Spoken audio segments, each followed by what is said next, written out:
eu contar para vocês, para não perder muito tempo, o que a gente planejou para essa sessão. Então, a gente teve, os números já foram mencionados, né? Quase 35 mil inscritos, 20 mil visualizações. Nós recebemos lá no formulário, então até agora há pouco, os monitores passaram para a gente, quase 1.300 dúvidas, perguntas, comentários. No coisa. Vocês veem que são números que é difícil, né? Por exemplo, não dava para a gente ler 1.300 perguntas agora e comentar. Aí o que a gente fez? A gente pediu para algo que nós acreditamos funciona, para a tecnologia nos ajudar nisso. Então, a gente passou as 1.300 dúvidas nesse caso, o Gemini. Podia ter escolhido o ChatGPT, Gemini, qualquer um, podia ser um desses Large Language Models que o Thiago vai comentar daqui a pouco. E aí a gente fez esse caminho que vocês estão vendo ali. Aqui, deixa eu ver se eu consigo. Então, só lembrando, tem que tentar. Consigo ver daqui. Então, vocês preencheram formulários aqui. Isso aqui é uma abordagem baseada em Data Science, né? Ciência de dados para resolver o problema. Então, vocês entraram com dados aqui, as dúvidas de vocês, preencheram formulários aqui. A gente recebeu aí, como eu falei, 1.300 dúvidas, comentários e tudo mais. A gente está super contente com isso que aconteceu. E aí a gente passou essas 1.300 dúvidas, perguntas e tudo mais por uma Large Language Model e ele selecionou, ou ela, não sei se eu falo ele ou ela, selecionou um grupo de questões e comentários que eu vou passar aqui com vocês rapidamente. Como tem muita coisa e a gente quer fazer isso em 20 minutos porque começa a próxima aula daqui a pouquinho, o que a gente decidiu fazer é primeiro mostrar para vocês o resultado. Então, como isso no final, é uma ferramenta útil. Foi o que o Thiago falou. Há alguns anos atrás, a gente não conseguiria fazer isso. Ler em meia hora 1.300 dúvidas e sumarizar algumas coisas que fazem sentido. É difícil fazer um exercício desse.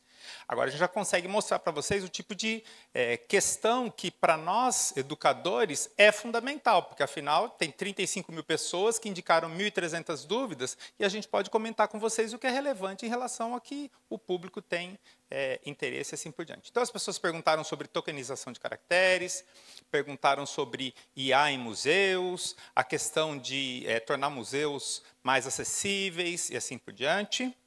As pessoas perguntaram, relevante para o Brasil, né? IA na agricultura, quais custos de usar IA na agricultura, quais os impactos sociais e ambientais.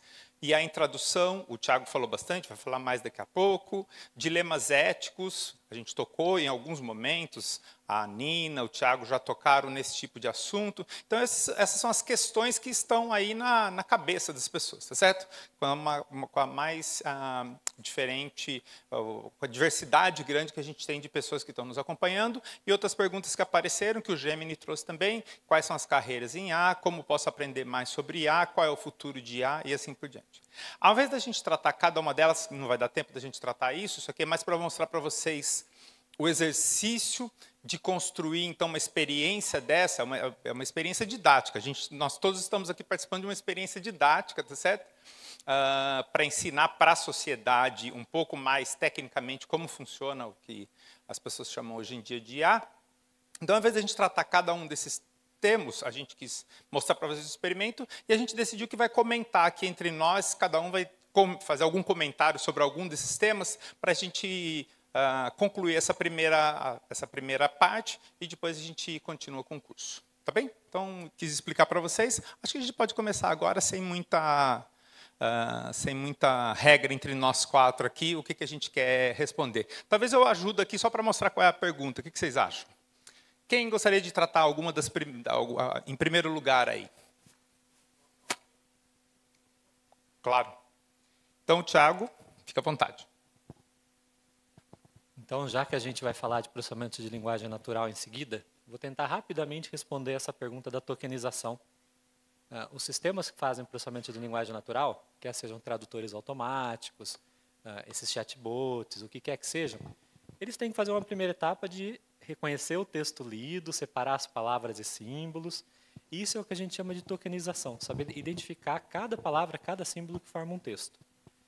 Até recentemente, os sistemas pegavam as palavras inteiras, às vezes até normalizavam um pouco a palavra. Então, menino e meninos ficava só no singular para ele perceber que é a mesma palavra, uma no singular, uma no plural. Então, ele tentava unificar um pouco tirar um pouco da diversidade das palavras, chegando na forma canônica ou lema, que é como a gente conhece isso. Os grandes modelos de língua, eles são um pouquinho mais espertos. Vocês já ouviram falar que a língua é viva, né? A gente cria palavra o tempo todo. Então, eles não separam as palavras inteiras, como a gente está acostumado a fazer. Eles tentam achar segmentos dentro das palavras que se repetem. Então, por exemplo, o ChatGPT, o famoso ChatGPT, ele tenta achar prefixos, sufixos e coisas assim que acontecem bastante. Então, vou dar um exemplo para vocês. Imaginem que vocês vão traduzir um verbo, e é um verbo fácil, correr. Então, vocês vão para o inglês, run. De repente, a pessoa pediu para traduzir um verbo que ela acabou de inventar. O tradutor nunca viu aquele verbo, ele não vai saber como traduzir aquilo. Vou citar um exemplo real. Diz que uns anos atrás, os japoneses criaram um verbo correspondente ao ato de ir ao McDonald's. Então, era um verbo como McDonaldizar, alguma coisa assim. Se você dá um verbo assim para o tradutor, ele não vai saber traduzir aquilo, porque aquilo não existia. Aquilo é um fruto da língua viva, né? Mas se ele é capaz de quebrar a palavra em pedaços, ele consegue ver que essa palavra termina com zar, que tem cara de verbo. Então, ele consegue tentar compor a resposta final. Então, quando você quebra as palavras em subpalavras, você ganha um pouco de versatilidade. Então, muitos sistemas que a gente usa hoje, a gente nem sabe disso. Mas o ChatGPT, o Gemini, o Copilot, eles estão fazendo esse processamento por trás. Eles estão fragmentando as palavras, procurando os pedacinhos que fazem sentido e ajudam na tarefa. Tá bom? Acho que respondi. Muito bom. Próxima. Quer falar alguma coisa, Roberto, sobre os museus?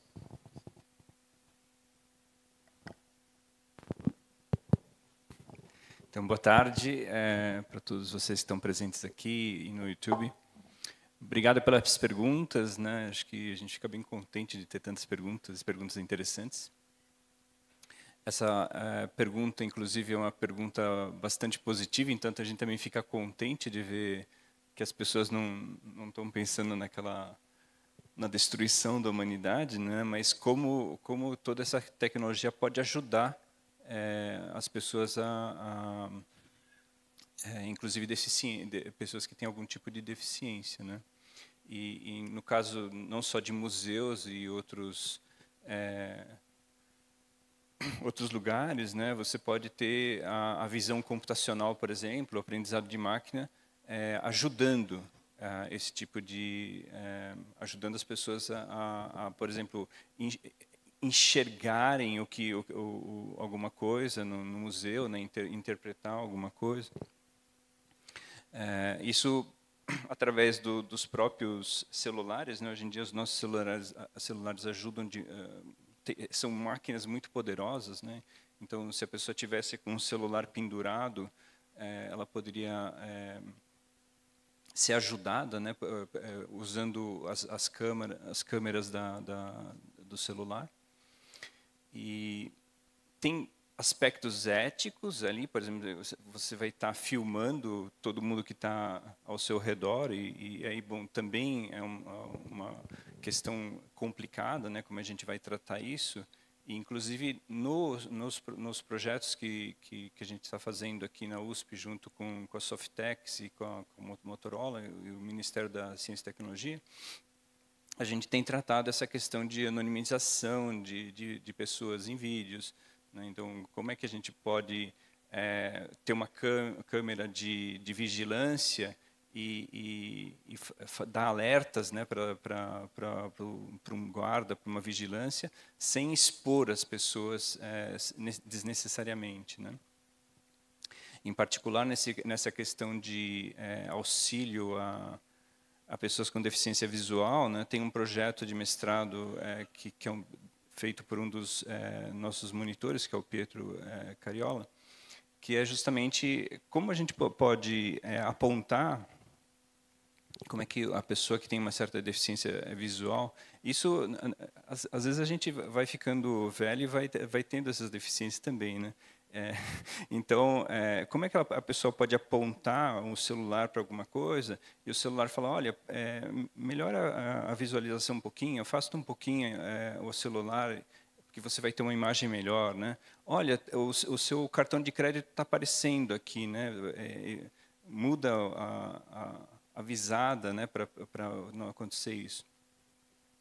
E só para contar também de um outro projeto, né, quer dizer, o Roberto convidou algumas pessoas para fazer hoje um vídeo, e depois ele vai mostrar, né, esse vídeo, que é justamente para auxiliar as pessoas a caminharem ou saberem por onde caminhar numa cidade. Então, acho que eu fico contente que esse tipo de pergunta é positiva, né? Acho que a gente tem que realmente ver a parte positiva da inteligência artificial e como ela pode ajudar as pessoas no futuro. Quer falar um pouquinho do seu projeto? Acho que eu vou deixar para depois, para o finalzinho. Nina, quer escolher alguma que você queira comentar? Esse daqui? Ótimo. Eu acho que posso complementar um pouquinho essa coisa do museu, contando duas experiências que eu passei. Uma é de um pesquisador de Minas Gerais, ele contou de um projeto que ele fez com os alunos, de a pessoa vai para o museu e, por exemplo, tem uma câmera que filma a pessoa, e aí ele estiliza a foto da pessoa para, sei lá, ficar com cara de pintura do Van Gogh, ou coisas assim. Isso provavelmente vocês já viram na internet e tudo mais, mas no caso de museu, acho que isso é bem interessante, porque museu não é uma coisa que todo mundo vai. Acho que as pessoas preferem ir no shopping, no cinema, sei lá, mas museu é uma coisa que não é tão popular, digamos. Isso pode ajudar, esse tipo de coisa pode ajudar a atrair as pessoas se sentirem mais à vontade, mais engajadas, mais interessadas em museu. Então, essa é uma experiência.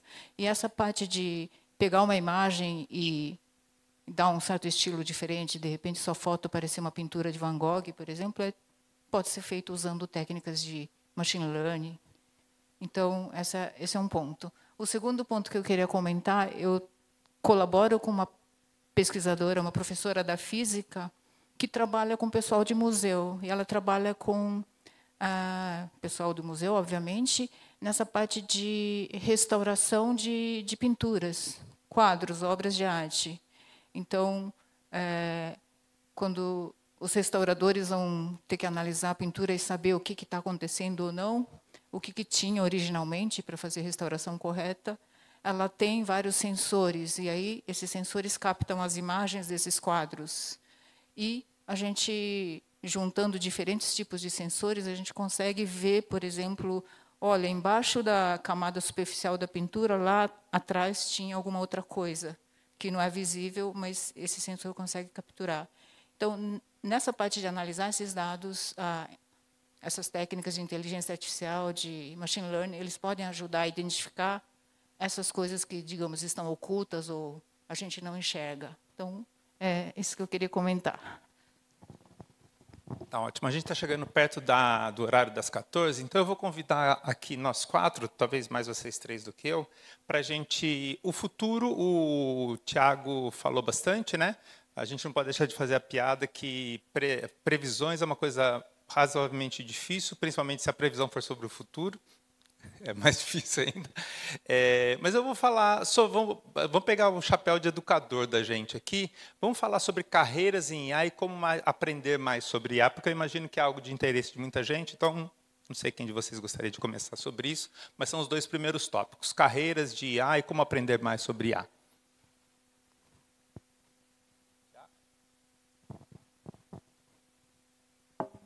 Eu vou falar de uma coisa anterior a essa, Roberto. Eu acho que a nossa vida está mudando por causa da IA. Todo mundo concorda com isso, né? ChatGPT e companhia mudaram a nossa produtividade. A gente tem ouvido vários relatos, visto vários casos de que as pessoas estão mais produtivas por causa desse tipo de sistema. Ele está desonerando a gente de algumas funções. Eles não são totalmente autônomos, né? Não deveriam ser, pelo menos. A gente ainda precisa revisar e ler o que eles estão fazendo. Mas que é impressionante como eles ajudam em muitas tarefas, é impressionante. Tem muita gente que tem medo de perder o emprego para a IA. E aí eu vou lembrar a fala do professor Paulo, nosso pró-reitor de pesquisa e inovação, que ele falou que ele não tem medo do conhecimento, mas ele tem medo da falta do conhecimento. Eu acho que ele tem razão. A gente, em vez de ter medo de perder o emprego, a gente tem que correr atrás de aprender um pouco sobre essas coisas e saber como usar isso na nossa vida. Então, alguém citou aqui já o caso da tradução automática, que, nossa, ajuda muito o trabalho do tradutor. faz boa parte do trabalho dele. Então, a gente tem que aprender a incorporar esse tipo de coisa na nossa vida. Tá? Mas tá, então eu vou deixar meus colegas continuarem a resposta.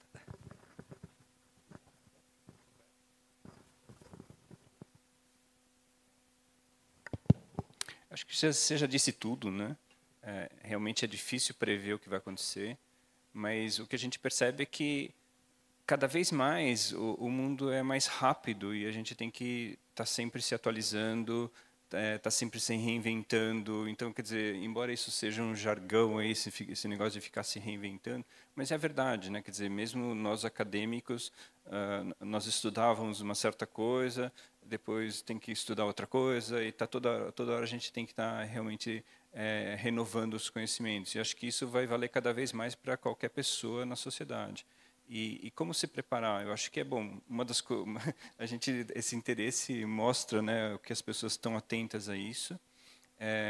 Usar essas ferramentas é importante. Então, começa a usar, né? Acho que não dói, não acontece nada. Né? Vai lá e usa, começa a brincar com isso. Não fica viciado, porque é ruim você ficar viciado nessas ferramentas. Tem gente que fica dependente dessas ferramentas e daí não sabe mais fazer as coisas. Então, sempre tem que tomar os cuidados para que você não fique totalmente dependente delas. Né? O Tiago estava contando que teve gente que, no dia que o ChatGPT foi atualizado, ficou desesperada porque não sabia o que fazer. Né? Então, acho que, quer dizer, de novo, prever alguma coisa do futuro é bem complicado, mas eu acho que o que vocês estão fazendo aqui, o que a gente está tentando fazer aqui também, é uma forma, então, de tentar ajudar nesse sentido. Alô? Ok. Eu só queria comentar rapidamente que eu enxergo o IA, sei lá, todas as ferramentas como basicamente uma tecnologia que está aí. E eu tenho a impressão que não tem mais volta, assim, no sentido de já veio e agora vai fazer parte dos produtos, dos serviços, um monte de coisas que a gente usa no dia a dia, e já está fazendo, né, na verdade. E a melhor coisa é entender que qualquer tecnologia pode ser usada para o bem e para o mal, e acho que cumpre a nós, a sociedade como um todo, ser vigilante e zelar pelo bom uso da tecnologia. Então, nesse sentido, acho que é importante todo mundo ter uma ciência do que está acontecendo, pelo menos o que significa uma IA, o que ela pode fazer ou não, mesmo que você não entenda, nem seja capaz de construir não é que todo mundo precisa. E é essa ciência que vai ajudar as coisas progredirem bem, eu acho. Então, as pessoas precisam ter ciência que, sei lá, o serviço que você consome provavelmente tem IA por trás. E aí tem toda essa discussão de está fazendo coisa certa ou errada. Bom, faz coisa errada porque a gente deixa, talvez, né? Então, a gente tem que ser vigilante também.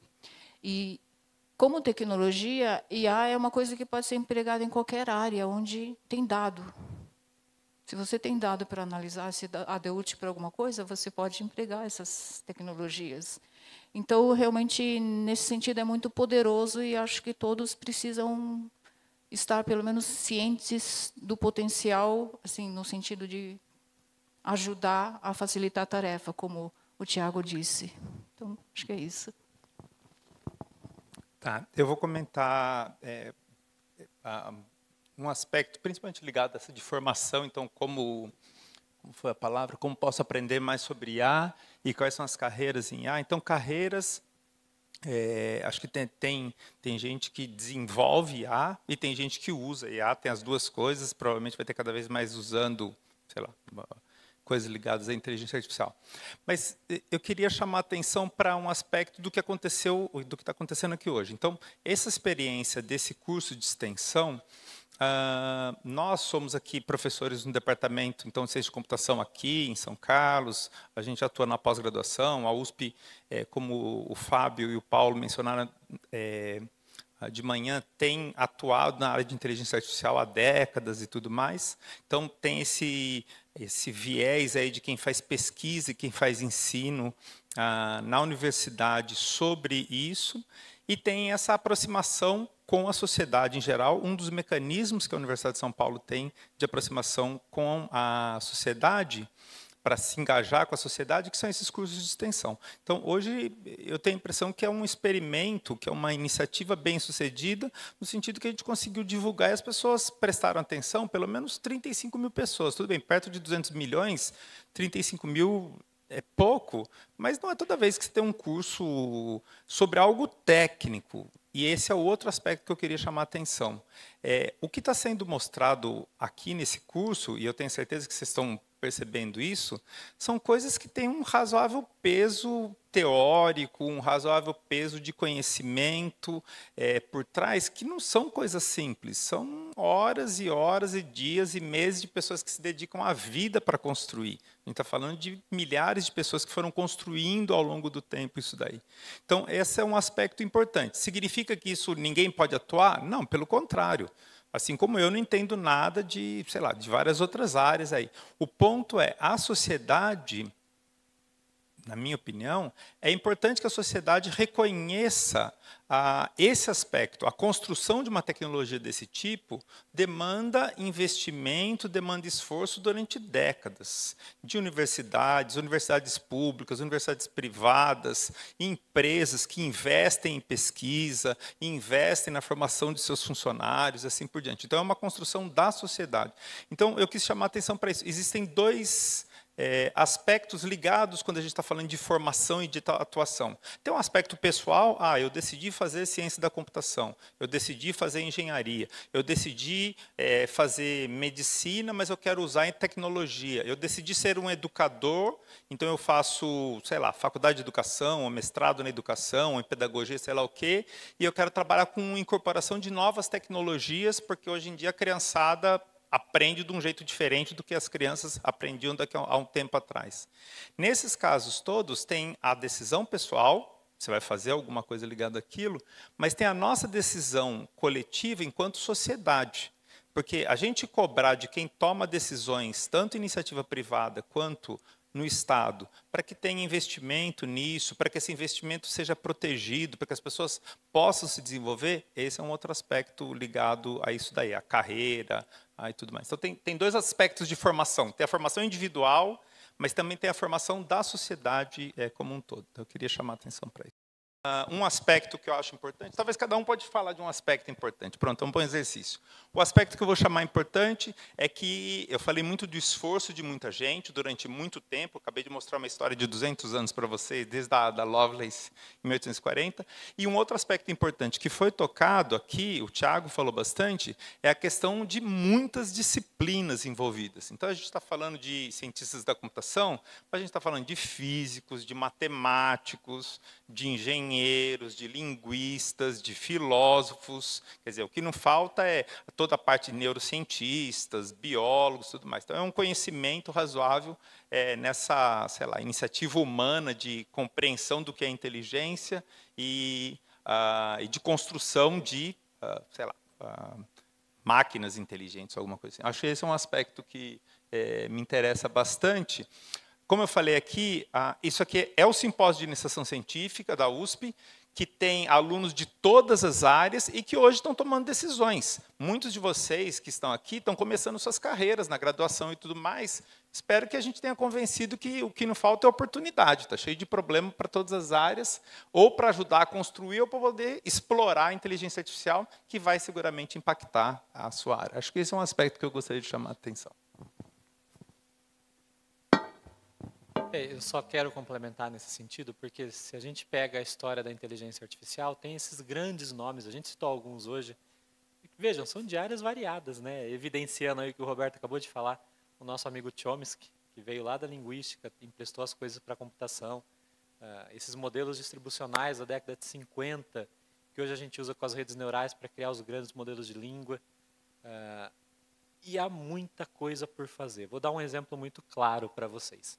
Já citei o tradutor automático, por exemplo, que ele muda o gênero das profissões porque ele não está acostumado a ver os dados igualmente distribuídos, né? Mas todo mundo aqui que já tentou usar um modelo de língua para fazer matemática deve ter encontrado problemas neles.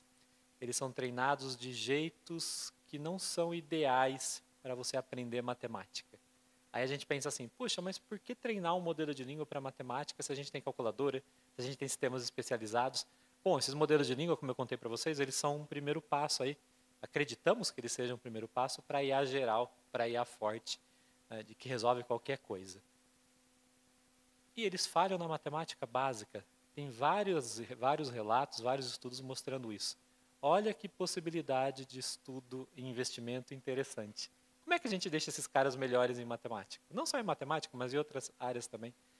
Talvez a gente precise de matemáticos trabalhando com a gente, nos ensinando a ensinar esses modelos a serem melhores, né? Então, tem muita possibilidade para muitas áreas. Aqui nos intervalos eu conversei com gente de todo tipo, com advogado, com tradutor, todo mundo me contando casos de como eles usam a tecnologia. Então é muito legal, gente. Eu tenho um conhecido que fala uma coisa que é muito verdade. A gente está muito acostumado a dividir o mundo entre exatas, humanas, biológicas. Então é muito comum, por exemplo, a pessoa desde cedo falar assim, eu vou para exatas porque eu não gosto de redação. Já ouviram isso?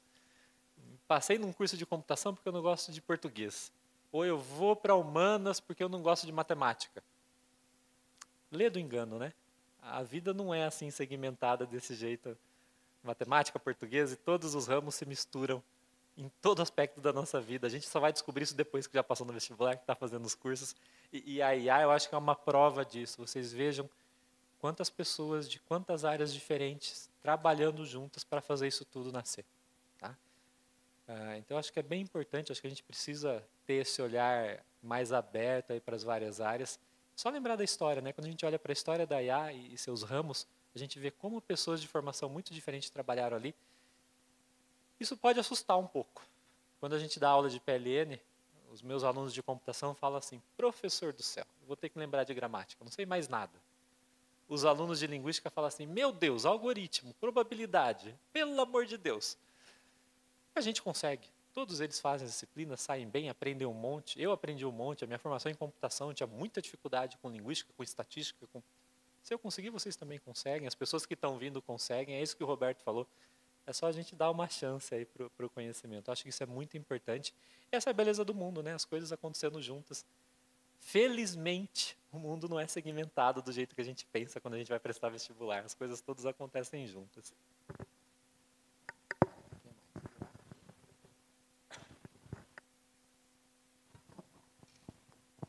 Bom, o que eu gostaria de comentar acho que deu para perceber que conhecimento é um negócio que a gente vai acumulando e realmente não tem segmentação, as coisas vão se interagindo e quanto mais interage, mais a gente amplia o conhecimento, mais possibilidade a gente tem.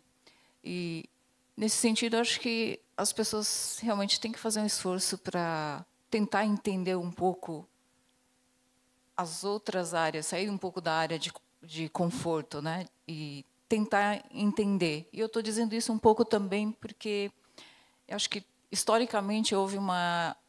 A universidade, por exemplo, tinha a ideia de ser um celeiro de conhecimento. Muitas vezes o pesquisador entendia de várias áreas, e em algum momento a coisa começou a se especializar. Ou seja, as pessoas se formavam, faziam só matemática, só física, só isso, só aquilo. E agora eu vejo que a gente está voltando a uma situação em que as coisas começam a se interconectar novamente. Então, e eu acho que essa parte de IA, de computação, matemática, estatística, demonstra muito isso, porque, no fundo, para resolver problemas em diferentes áreas, a gente precisa de ou tecnologias, ferramentas ou conhecimentos dessas áreas. Língua também, porque envolve comunicação. Então, eu tenho que saber português, eu tenho que falar em outras línguas, saber me comunicar, eu preciso saber matemática para entender certas modelagens necessárias para resolver problemas. E, nesse sentido, eu acho que é importante a gente meio que não tentar criar preconceitos no sentido de falar matemática é difícil, isso é difícil. Tudo é difícil se você quiser realmente se tornar especialista. Mas não é impossível. Assim, a gente consegue aprender um pouco de tudo. E isso é importante para a gente poder conversar, porque uma coisa que eu vejo muitas vezes tentando trabalhar com pessoas de outra área, existe uma certa barreira de comunicação.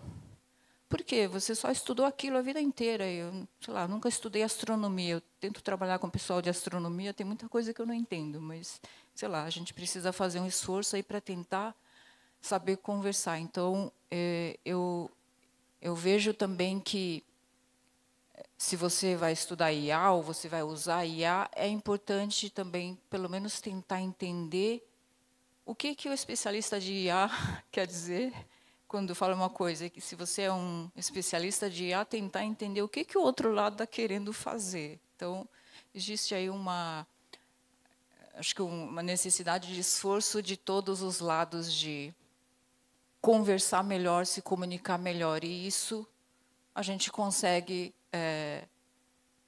sei lá, abrindo a cabeça. Vamos parar, meio que ficar com a mente mais aberta e tentar entender o outro lado. Acho que isso é uma coisa muito importante na sociedade moderna. A gente precisa fazer esse exercício e também acho que no nosso país em particular, eu acho que a gente precisa pensar em como fazer para melhorar a educação, a formação dos nossos jovens de forma geral. Então, como a gente está num ambiente acadêmico aqui, acho que todos vocês são pessoas interessadas em aprender coisas, acho que esse é o tipo de preocupação que todo mundo deveria carregar e tentar, de alguma forma, plantar na sociedade. Porque só assim a gente vai conseguir melhorar a sociedade como um todo.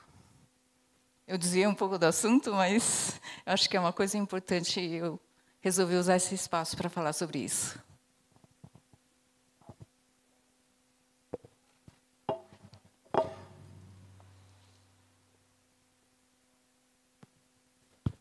Quero falar de mais um assunto que a gente falou rapidamente e que eu acho que é importante, a gente não pode deixar de fora, que é essa questão que está aqui no slide de ética e explicabilidade em inteligência artificial. Explicabilidade a gente já falou um pouco, né? Que é você conseguir explicar o comportamento de sistemas, como é que se chegou em determinados resultados. A gente acreditava que as redes neurais não eram explicáveis. É verdade, elas não são explicáveis como a gente gostaria, mas hoje estão surgindo métodos que a gente consegue tentar inferir o que elas estão fazendo. Então, alguns de vocês já devem ter ouvido falar do método Lime, do SHAP, essas coisas estão aparecendo e a gente está conseguindo lidar um pouco melhor. Falta muito ainda para a gente conseguir explicar as decisões todas da IA, mas eu acho que a gente tem dado alguns passos nessa direção. Agora, a questão ética é uma coisa que não depende só da gente, vamos nos chamar de tecnólogos, depende da sociedade também. Vou citar alguns exemplos. Mostrei para vocês um sistema que detecta fake news. Ele tem uma acurácia alta, 90 e poucos % de acurácia. Será que o erro dele é sério? Se um sistema que detecta fake news deixa uma fake news passar, ele diz que é verdadeiro, qual é o custo disso? Se ele faz o contrário, se ele pega uma notícia verdadeira, sei lá, que um de vocês produziu com muito empenho, que investigou dados, que um jornalista foi atrás, e ele diz que é falso, que aquilo é fake, qual é o custo disso? Fake news é uma coisa que muita gente se nega a acreditar nisso. Fake news pode matar. Tá? Se uma pessoa deixou de tomar uma vacina porque ela acreditou numa fake news, ela pode morrer por causa disso. Há casos de pessoas que morreram porque deixaram de tomar uma vacina por causa da fake news. A Covid está aí para nos mostrar isso. Tá? Vamos além. Vamos pensar no carro autônomo. Eu já citei esse exemplo. Né? Se o carro autônomo atropela alguém, de quem é a culpa? É do motorista que estava do lado e não assumiu o controle? É do programador? Pobre programador, é do estagiário. Chama a culpa, né? A culpa é do estagiário. É da montadora? É da pessoa que fez o radar que o carro usa? Percebem que difícil que são essas questões? E vejam, não são questões puramente tecnológicas. Passam pela legislação, passam pela educação. Nessa semana, uma grande empresa disse que tem um modelo de língua que consegue reproduzir a voz de qualquer pessoa. E que ela está para disponibilizar, mas ela segurou um pouco porque ela ainda quer medir os impactos que essa tecnologia pode ter na sociedade. Alguém tem dúvida de que isso vai ser usado de maneira errada? Eu não tenho dúvida nenhuma. A OpenAI, quando lançou o ChatGPT, muita gente usou para o bem, muita gente usou para o mal. Houve uma avalanche de críticas ao ChatGPT. Muita gente acha que a Microsoft e a OpenAI eram as primeiras a ter sistemas desse tipo. Não é verdade. Já contei para vocês, a tecnologia dele vem da década de 50. O Google e companhia já trabalhavam com modelos de língua havia muitos anos, que eles não tinham liberado com medo do impacto que isso poderia ter. A OpenAI lançou, para o bem e para o mal, né? Mudou a nossa vida, aí, a produtividade de muita gente, trouxe muitas questões, eu já falei isso, concretizou dilemas éticos que a gente tinha, que até então a gente discutia na teoria, e de repente existe um sistema que pode causar muito mal se for mal usado. E agora existe essa proposta de trazer um sistema que reproduz a fala de qualquer pessoa com alguns segundos de amostra. E aí, o que a sociedade pensa disso? O que a legislação pensa disso? Vejam que perguntas difíceis. Eu não tenho as respostas também, não. Eu só acho que são questões que estão além da tecnologia, que envolvem os nossos costumes, as nossas culturas, que a gente precisa pensar um pouco. Tá? Onde é que isso vai parar? Não faço ideia. Lanço esse desafio para os meus colegas aqui. O que a gente faz numa hora dessa? Eu achei bom que essa empresa ainda não lançou essa ferramenta que simula a voz de qualquer um. Porque ainda com acesso limitado e restritos, a gente tem visto gente usando isso para fins inapropriados, né? Principalmente para essas deepfakes todas que estão surgindo no mercado. Pronto. Queria mudar de assunto e falar isso, que eu acho que é bem importante. As humanidades digitais vão ter que nos ajudar, o direito vai ter que nos ajudar, a ciência política vai ter que nos ajudar, ciências sociais vão ter que nos ajudar a resolver essas questões.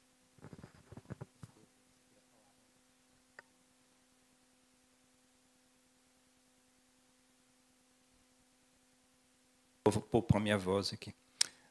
Acho que, de novo, fiquei bem contente aí com tudo que aconteceu hoje.